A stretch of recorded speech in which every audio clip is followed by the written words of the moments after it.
Hello, everyone. This is Mr. Informal back with a new Mr. Informal podcast. We are on the podcast 164. 164. Again, I go by the name of Mr. Informal. I hope you are doing well today. I hope you are healthy. It's hot outside. I know it is summer. I know we always seems to repeat it every season, every year. It is hot, but it is what it is. That's how the world works. So this is the podcast 164. Again, I hope you are healthy. I hope you are safe, and certainly I hope you are having a great weekend.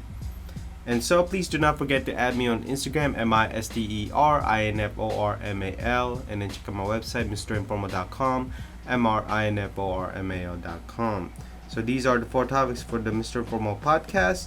So number one is YouTube is making a TikTok competitor called YouTube Shorts. Number two, online e-commerce seems to be losing money to online frauds. Not surprising. Number three, as usual, Long Beach port still is in congestion, and so many brands are routing it to the East Coast. Last but not least is that the next pandemic could be averted with AI, apps, and big data. There goes your privacy. So I title it AI Pandemic. So those are the four topics for this Mr. Informal podcast 164. Sit back and relax and just enjoy listening to this podcast. Let's go ahead and start the podcast. So this first topic is from hypebeast.com. YouTube rolls out TikTok competitor Shorts globally. Alright, so YouTube is rolling out its new short form video service, YouTube Shorts, or whatever, kind of lame name, in 100 countries after trialing in select markets over the past year. Labeled as a TikTok competitor, YouTube Shorts first launched in India in September before launching a beta version in the US of A. In March, user can record 15 seconds video using multi-segment camera to string several clips together. Where did I hear that from?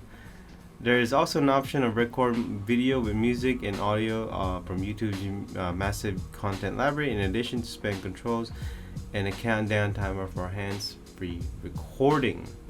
The company said in March that its YouTube Shorts player has surpassed 6.5 billion daily views globally. And in the expansion, the company added new features like the ability to add text specific points in the video and sampling audio from other shorts. You know what? It's really too bad that Vine did not last long, because Vine was certainly ahead of its time. Vine at the time was basically Twitter but in video form. And it's absolutely too bad that Vine was ahead of its time. It was just at the wrong timeline. It is absolutely too bad.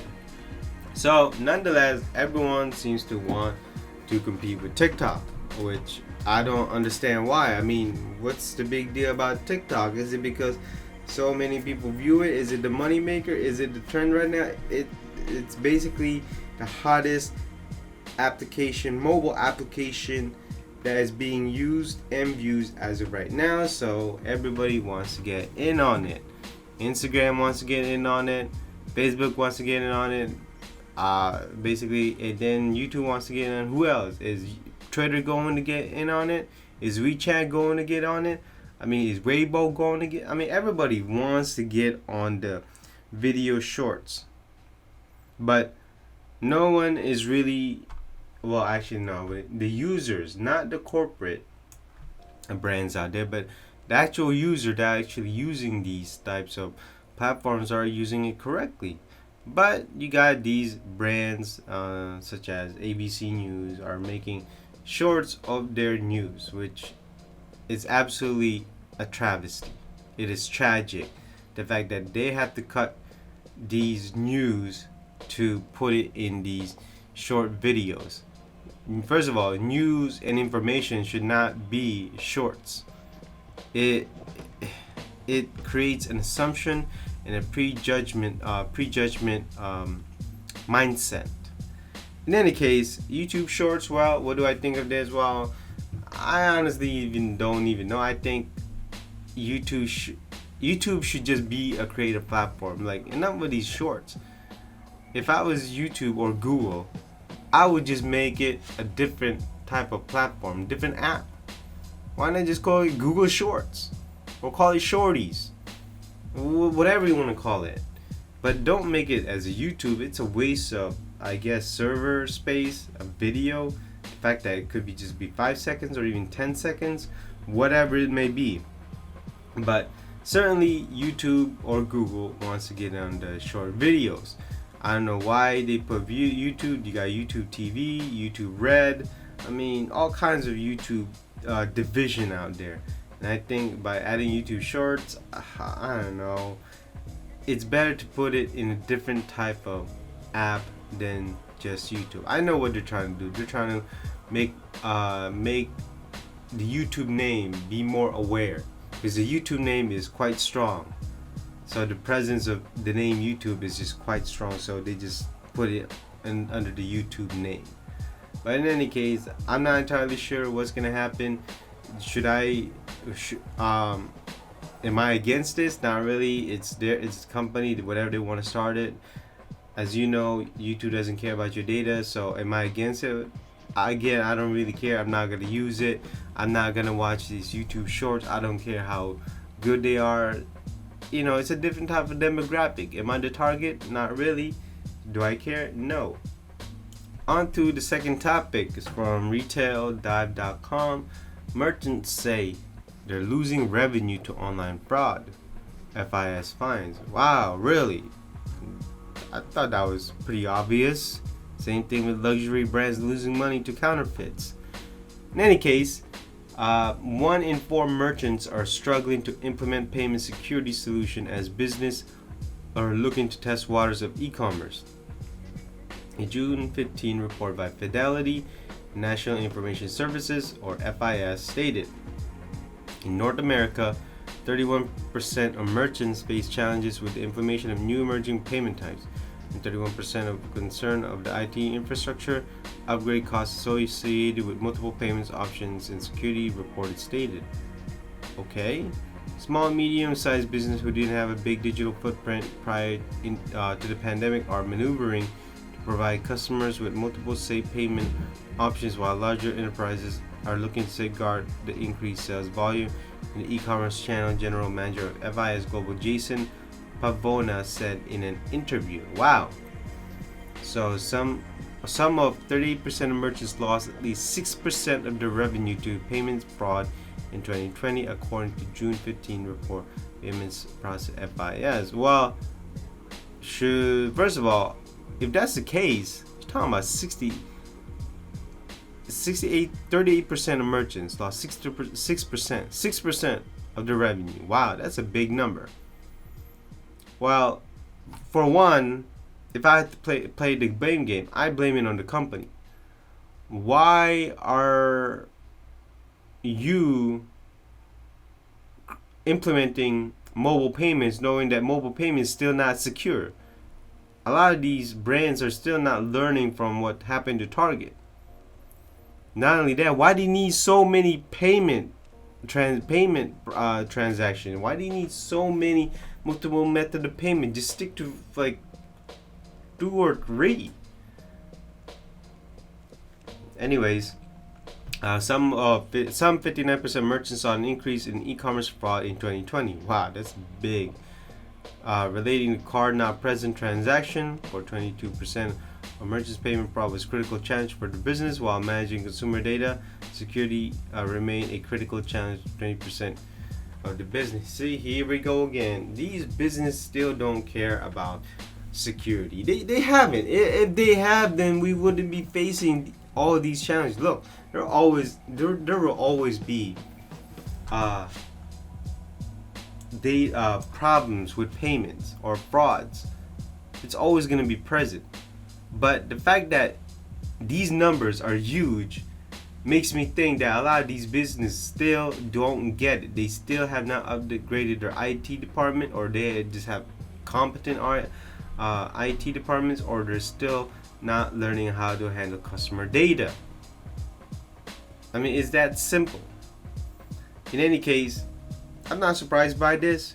You should also not be surprised by this, by merchants losing their money, some money to online fraud. And also, I also have to blame us, consumer or customer, the fact that we are not very cautious and we are not very careful with the kind of things we buy in online. Certainly, if you're gonna buy online, please make sure it is absolutely the website is reputable. It's a proper website. Also, do your research. If you don't trust the website, don't even buy it at all. Or if they have a phone number, call them. Or if they have online chat, again, call them. Make sure that you are being safe with your card and your money. If you have to do a little bit of research, what's wrong with that? Take 5 minutes to research it. Type in soandso.com. Is this reputable? Is this correct? Is this safe? I mean, that's it. I mean, is it that hard to do some 5-minute research if you are not sure with the company? If you're buying at Target, well, you know, Target is safe. Well, I shouldn't say safe, but it's at least reputable. Not only that, you could do pick up the store, so you're not going through online fraud. On to the third topic from Supply Chain Dive. Levi's divert freight to East Coast amid challenges in Long Beach. As usual, Long Beach is still congested. Levi Strauss, the makers of jeans, famous jeans, is now shipping most of its product through U.S. East Coast amid a continued challenging in Long Beach. CEO Chip Bergh said in an earnings call last week. Delays have been built into lead times for 20% of the product. Brad still ships through West Coast, who is also company's president and director. Levi's declined to comment on this story. Supply chain issues cost Levi's half a point of growth, or in the range of $7 million and $8 million in the quarter. According to Bergh, our expectation for the second half is there will continue to be challenges, but we're going to be air freighting more. Well, you couldn't do that the first time. Not only that, you're a big company. So in any case, a few months ago, Levi's faced a different problem. Inventory shortages were leading lost to sales. A surge in demand was the leading cause of the shortage, but supply chain issues did not help. So I already know that the Long Beach port is congested. Still too much traffic. There's even some, I'm not kidding when I say this, some Christmas items from 2020 are still stuck in the port. And here's the thing. Why am I, kind of laughing with Levi's? Well, number one, I lost respect for Levi's. Look, they're still a big money maker, but I don't like their jeans anymore. I still buy some, but for the most part, all their heritage are basically gone, which I was into. Not only that, they're a big company, so I don't know why they're not starting to air freight more. I know what they're trying to do. That way their margin doesn't go low. They want a higher margin per jeans, even though their jeans went up, but the quality is still down the drain. In any case, it's not just Levi's who's facing this. It is also other companies, not just in the fashion industry. It's also electronic company. It's also household items, products, heck, even food too. I mean, don't be surprised. You got crackers, also shoes. I mean, all kinds of items in different sectors of the industry are seeing shortages. Even coffee. I mean, coffee is in a shortage right now. I mean, you may not hear the news, but you'd be surprised the kind of shortages there are. It's not just in fashion, not just in electronics. I mean, it's a lot of things. And so now I think the move of this is pretty late. They should have done this starting the beginning of 2020 or even like last year, because I think I did some probably an article or a podcast where they were diverting it into East Coast. Also, some of them are diverting in Seattle or even Portland. If I was Levi's, why not Portland? Why not San Francisco? Why not other close by or somewhere in the West Coast port. I mean, is it that hard? I mean, why go through East Coast? I mean, I'm wondering, heck, screw it. If you got the money to afford air freight, why not just go air freight? So in any case, that's how I feel about it. I'm not surprised that it's still congested in Long Beach. As usual, I think they need more people over there. Look, even if they do hire more people, I still think it's still congested because the machinery is just not there to basically to process all things at once. On to the last topic from Bloomberg Business Week. The next pandemic could be averted with AI, apps, and big data. Interesting. So,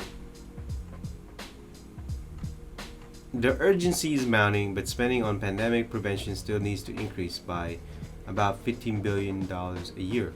Wow, that's a lot.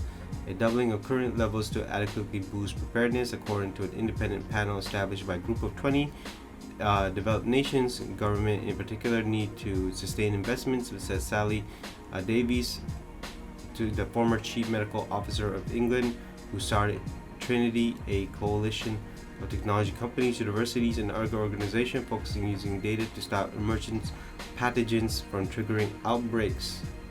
So, here are the 5 efforts to give government, scientists, companies a head start before the next deadly pathogen emerges. Number 1, participatory One Health disease detection.